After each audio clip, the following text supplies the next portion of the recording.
আজকে আমি যে কিচেন থেকে রান্না করব কই মাছের রসা।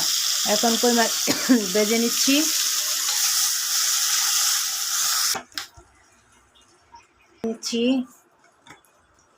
প্রথমে একটু তেল দিয়ে নিচ্ছি, এখন পেঁয়াজ দিব।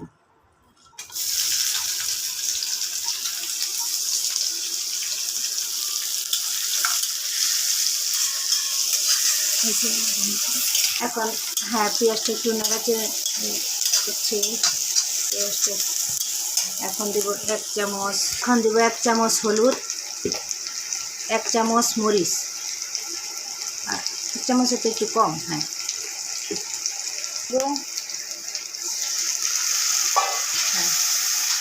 একটু কষিয়ে নিচ্ছি, একটু ধনিয়া দিলাম, যাতে একটু কষাবো।